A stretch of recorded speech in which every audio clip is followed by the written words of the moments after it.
Se réinventer. Si Dionysos était une femme se met en mode mini-pod. Je vais consacrer une série d'épisodes dédiés aux nombreuses initiatives de vigneronnes, de jeunes entrepreneuses, de porte-parole qui osent se réinventer. Dans cette période si particulière, les femmes leaders ne perdent pas le nord, elles ne maternent pas, elles réfléchissent et composent. Comment sauver une filière courte ? Quels outils mettre en place ou adapter dans ce contexte ? Comment initier de nouvelles interactions entre producteurs-consommateurs en mettant en lien les restaurateurs, les acheteurs, les journalistes ? Une première initiative est née durant le premier confinement, une chaîne solidaire économique et vertueuse créée par des vigneronnes leaders. À l'origine de cette entraide lumineuse, ou par qui ce concept est né, un nom bien connu dans l'univers des bulles de Limoux, Françoise Antèche-Gazot de la Maison Antèche. L'épisode 3.0 du podcast Si Dionysos était une femme lui est d'ailleurs consacré. Si vous ne l'avez pas encore écouté, dans ces moments si anxiogènes, vous y trouverez des inspirations et joie de créer, d'exprimer vos talents en entreprise, quoi qu'il advienne. Alors retenez ce nom, de la bouteille à l'assiette. Oui, vous avez bien entendu, de la bouteille à l'assiette. #LBLA. Alors comment cela fonctionne ? Sur le site lbla.fr, une carte représente les vignerons artisans engagés dans l'aventure de la bouteille à l'assiette. Je me rends dans le caveau d'un vigneron engagé ou bien je fais un pick and collect. J'achète du vin pour 140 € TTC en un seul acte d'achat. C'est la condition pour que mon vigneron me remette un bon d'invitation d'une valeur de 30 € à déduire de ma note lors d'un dîner chez un des restaurateurs engagés dans la même aventure de la bouteille à l'assiette. Je réserve dans le restaurant de mon choix pour un dîner, je remets le bon d'achat à mon arrivée au restaurant et à la fin du repas, le restaurateur déduit les 30 € du montant de l'addition. Et là, vous êtes fiers d'être entrés également dans cette belle aventure solidaire. Dans les commentaires de cet épisode, j'y mets les liens directs car je compte sur vous pour devenir les acteurs et actrices de cette belle chaîne solidaire.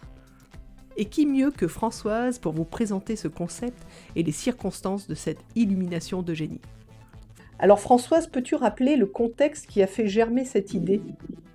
Oui, alors c'était en plein premier confinement, acte 1, où j'étais vraiment désespérée à l'idée de plus pouvoir aller dîner chez mes amis restaurateurs, de plus pouvoir aller partager des moments chaleureux avec des amis chez eux, de boire des vins là-bas,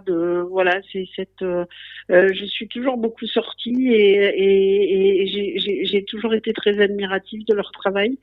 Et être privée de ça, c'était pour moi quelque chose de difficile et je me suis dit que c'était pas possible et qu'il fallait faire quelque chose pour les jours d'après, pour les moments où on réouvrirait, puisque nous on avait la chance d'avoir nos caveaux ouverts et peut-être de pouvoir essayer de les aider. Et naturellement, donc tu as partagé ton idée avec l'ensemble des vigneronnes de l'association des Vinifilles et c'est devenu une initiative collective, c'est ça ? Oui, tout à fait. Donc le projet en quelques mots, c'était de dire on va essayer de créer une chaîne vertueuse entre les gens qui aiment le vin et qui vont l'acheter dans les caveaux, les vignerons qui vendent les vins et les restaurateurs après qui les servent au cours de leur repas.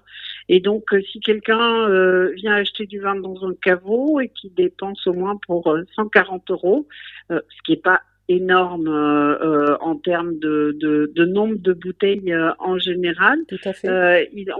On va lui remettre un bon de 30 € de remise pour aller dîner dans un des restaurants participants à l'opération. Et donc moi toute seule, ça n'avait pas beaucoup de sens parce que ça me permettait pas de générer suffisamment de bons. Et j'ai eu envie de porter ça collectivement avec mes amies vinifilles, mais pas que. Donc elles ont porté le projet avec moi. Elles ont super bien joué le jeu et puis bien sûr après on a entraîné d'autres vignerons dans l'aventure aussi, puisque l'idée c'était d'émettre le maximum de bons pour en fait que les gens puissent aller dîner au restaurant. D'accord. Et comment les restaurateurs ont réagi à la présentation de cette idée, de ce concept, de cette chaîne Solidarité ? Alors la plupart ont réagi très favorablement, ont été très touchés. Pour certains, ça a été un petit peu plus compliqué parce que dès qu'ils ont réouvert, en fait, et tant mieux pour eux, l'été a été très très bon. En revanche, ils ont trouvé l'idée extrêmement sympathique de cette chaîne de solidarité et de la possibilité que des vignerons puissent avoir envie de les aider à remplir leur restaurant, puisqu'en général, c'est plutôt eux qui sont les clients des vignerons et qui les aident. Et le retour était plutôt bien perçu. Il me semble que c'est à partir de maintenant, quand ils vont pouvoir réouvrir suite au déconfinement acte 2, que ces bons seront surtout les bienvenus. D'accord. Alors cette initiative est ouverte aux vignerons artisans parrainés par les membres du réseau Femmes de Vin. Qu'est-ce que cela signifie précisément ?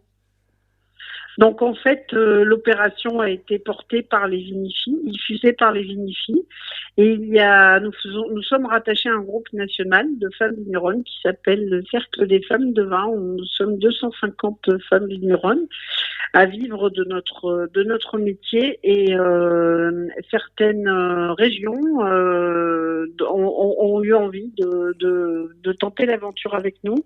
C'est le cas de l'Alsace, c'est le cas de la Provence, c'est le cas de la Bourgogne, voilà, où il y a beaucoup de femmes qui se sont engagées, qui sont elles aussi allées chercher des restaurateurs, qui ont ouvert leur caveau, qui ont émis des bons et qui sont rentrées dans l'aventure, et on a trouvé que c'était très sympa. Oui, tout à fait. Et est-ce que c'est un modèle justement qui peut encore générer d'autres partenariats dans d'autres régions? Est-ce que c'est une volonté encore de développer?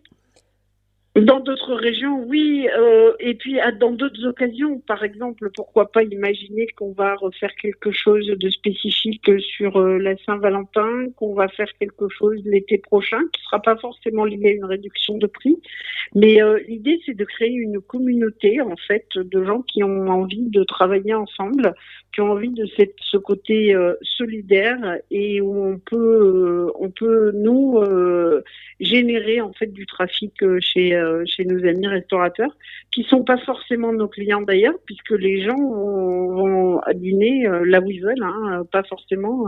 C'est pas nous qui recommandons les restaurants, donc ils vont sur la carte, ils regardent quels sont les restaurateurs ouverts à cette opération, et ils vont dîner chez qui ils veulent. Il n'y a aucune obligation de lieu. Concernant un restaurateur, et imaginons là, parmi notre auditoire, des restaurateurs et sont vraiment intéressés par ce concept, est-ce qu'ils peuvent rejoindre de leur propre initiative, ou est-ce qu'ils doivent venir accompagnés d'un vigneron?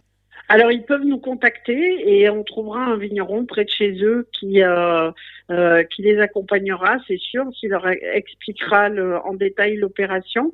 On a envie que ce soit quelque chose qui est basé et très très orienté sur l'humain. Donc c'est pas ouvert à tout le monde tout le temps. On a envie d'avoir aussi des restaurateurs qui sont passionnés par le vin, qui ont envie d'en parler, etc. C'est pour ça qu'on a envie qu'il y ait un parrainage d'un vigneron sur le restaurateur. Mais bien entendu, c'est ouvert à tous. Françoise, je te remercie pour cette conversation riche d'enseignements. Chers auditeurs, chères auditrices, je vous invite vraiment à participer à cette belle aventure solidaire. En plus, la triangulaire est gagnante, l'idée est juste sublime parce que vous allez vous régaler d'un bon repas et de délicieux vins de terroir. Merci Françoise. Merci à toi pour cette mise en lumière, merci beaucoup. Si Dionysos était une femme, je suis Aurélie Charon-Giguet, je mets ma créativité féminine et relationnelle au service du vin. Toute ma gratitude à ces femmes qui mettent en action ces belles initiatives. Vous l'aurez compris, plus nous serons nombreux à partager, à participer, plus la communauté et l'élan de solidarité se développera. Et telle est la mission des mini-pods de Si Dionysos était une femme, que vous pouvez retrouver sur votre plateforme préférée. Alors, partagez, likez, commentez, et à très vite pour de nouvelles écoutes.